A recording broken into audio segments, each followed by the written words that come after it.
Consultorio psicoeducativo online, mi nombre es Juan Carlos Yáñez Rondón y como siempre, con ganas de aprender y ofrecer herramientas y contenido importante.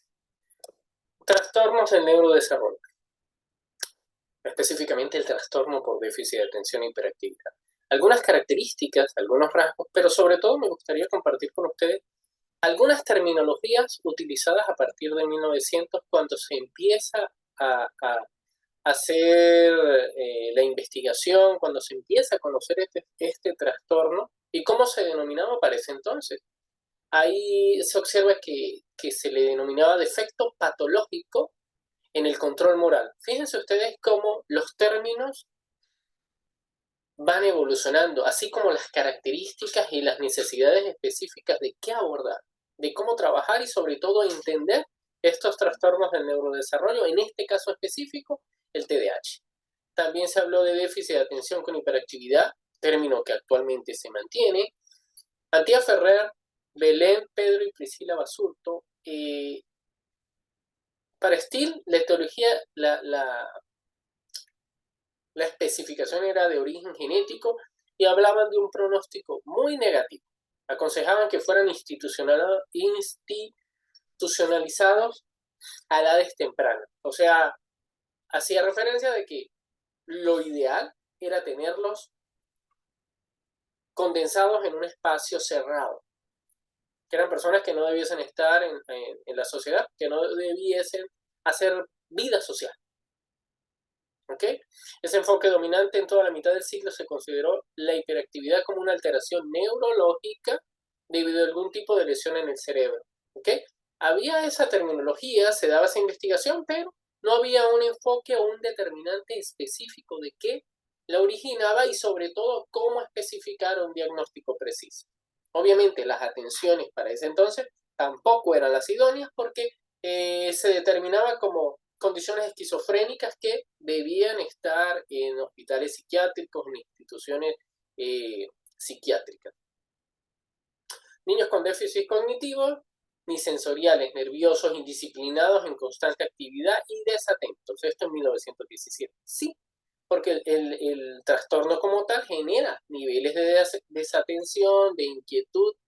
Ahí es donde se va la importancia de la atención individualizada, esté un diagnóstico preciso, en este caso en TDAH no esté, pero nosotros vamos a observar las características del individuo, qué constantes son estos comportamientos y por ende qué tipo de requerimientos ameritan. Olvidémonos de que el aprendizaje es estar en un pupitre, en una mesa, en una carpeta, que el aprendizaje únicamente se determina o se logra en ese contexto, en ese espacio físico. No, el aprendizaje es de múltiples espacios. El aprendizaje se adapta a las características del individuo con trastorno por déficit de atención con hiperactividad. No está exento. Por eso, si nos quitamos el chip de la silla, estar sentado frente a una mesa con una ficha, con una hoja, es la única manera de aprender. No, hay múltiples formas de aprender. ¿Ok? En el 1904, Meyer describe características clínicas similares en niños y niñas con encefalopatía traumática. O sea, empiezan a haber unas asociaciones de condiciones, por lo cual requieren ciertas intervenciones, ¿no? Homan, en 1922, observa el comportamiento descrito como secuencia o secuela de la encefalitis epidémica. O sea, se indaga, tenemos a Children en 1931, quien realiza una observación en la cual destaca la presencia de hipercinesia en pacientes con antecedentes de sufrimiento perinatal, señalando la base orgánica de la edad patológica o de la edad esta patologías a nivel de mediante el embarazo y estas situaciones que se presentaron durante el mismo generaron esa patología. Ya en el 34 tenemos a Kahn y Cohen que proponen el término síndrome de impulsividad orgánica para explicar el origen orgánico del TDAH. O sea, ya hay una necesidad de indagar, de investigar a nivel científico, o sea, a mayor profundidad, que es una causa orgánica. ¿Ok? Y va a ser sustituido luego por difusión cerebral mínima. Escúchese bien cómo en un principio se quería tener en espacios psiquiátricos, su atención, no su atención académica, su atención integral, su atención en base a comportamientos y conducta.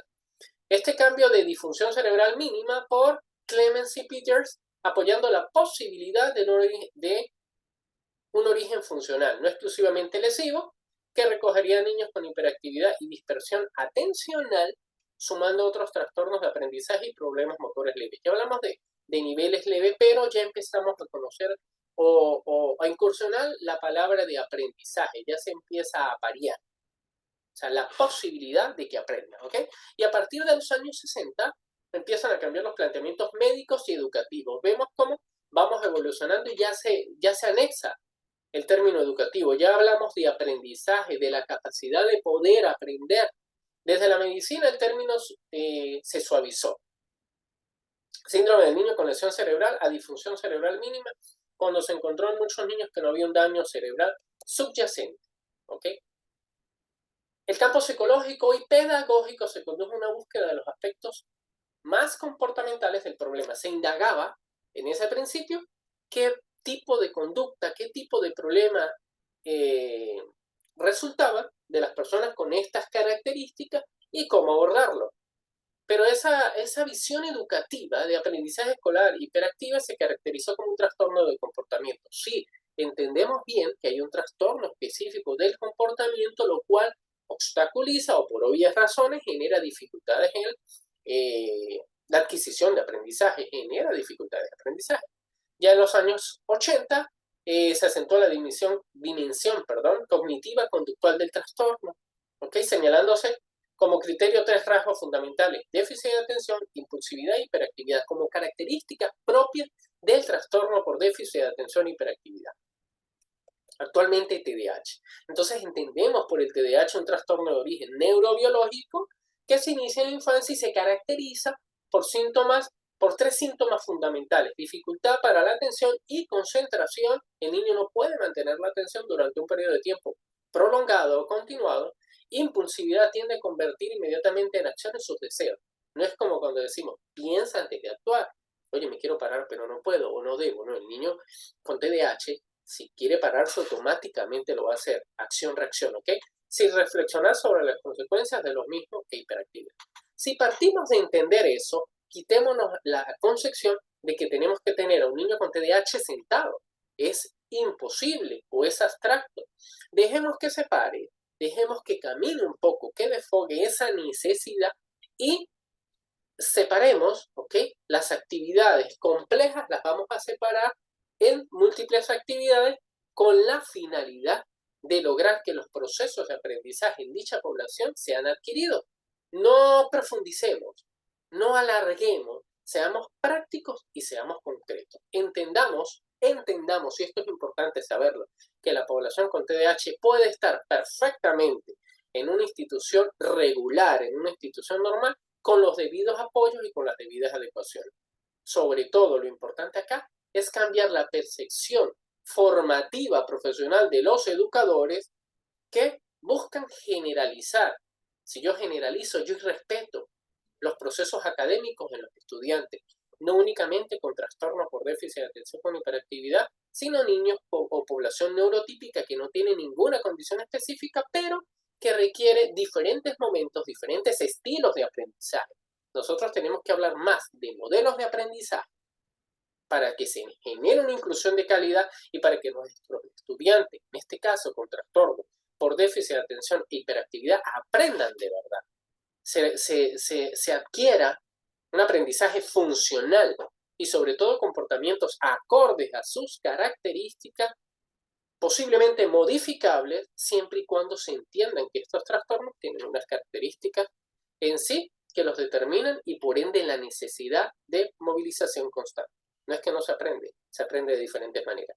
Feliz tarde para todos y continuamos en el consultorio psicoeducativo online, esa necesidad de aprender y esos momentos diferenciados de aprender con múltiples opciones. Feliz tarde para todos.